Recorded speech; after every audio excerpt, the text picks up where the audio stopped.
The piece is called Sluice.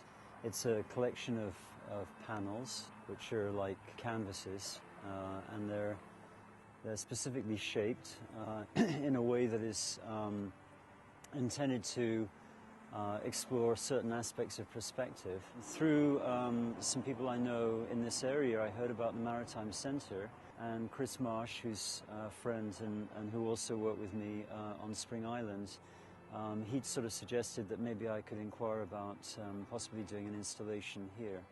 So this is actually the first time I've done an installation of this type in South Carolina.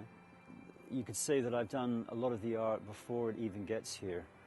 So it's a very extended process of coming and researching. So I came up, and spent a lot of time in kayaking, and just in terms of designing the placement of the actual canvases, the 10 panels, and deciding to actually do it here in this little lagoon sort of inlet next to the center. The canvases actually have gone in white, so there's nothing, I haven't actually painted them myself in any way, but I've done these installations before, and what happens is that as the tide comes in, the sediment in the water will create an impression, creating sort of horizontal banding on the canvases. So over the course of the installation, which is about a month and a half, 2 months, there's going to be a lot of mark making, as we call it. But it's all being done by water and by tides, although I have actually planned the positioning of the panels in terms of their height in the water, and the fact that some are further back in the lagoon inlet, and then there are others which are obviously right here on the chassis. The location is very accessible. I like the idea that somebody could come to, I guess it's the Edgar Glen ramp that's right here, and so kayakers could come in and they could actually access the installation at mid-tide and get to look at the canvases sort of close up. Part of the work is about, in a sense, making art, putting it in a location where it's vulnerable, and that's something that I'm interested in as personally as an artist, that I think art can become very removed from people's everyday lives, and it sort of becomes a thing which is connected to galleries, and the idea of paintings as being very sacred objects in terms of their monetary value.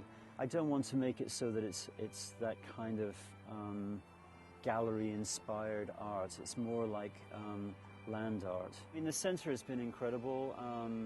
I had Chris and Rachel who work here, who are 2 young staff members, and they helped me put the rigs in the water, and I've been getting a boat through the center. And the center, I think, also is perhaps this is an opportunity for them to maybe get some people coming here who are not necessarily thinking about fishes or marine life, but also thinking about art and the connection between art and science and environment.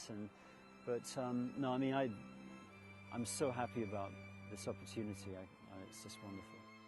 The way that Beaufort is it's such a kind of a rare and unique place in many respects, in terms of, I mean, obviously it's a well-developed town, but the landscape is so carefully protected here, and people are thinking about the future, and I think that is wonderful and notable, and I don't necessarily see that happening everywhere in let's say the eastern seaboard. I think that this is sort of one of a kind. I don't know that I'll ever do anything quite like it ever again. I don't know whether you can't predict where it's going to go,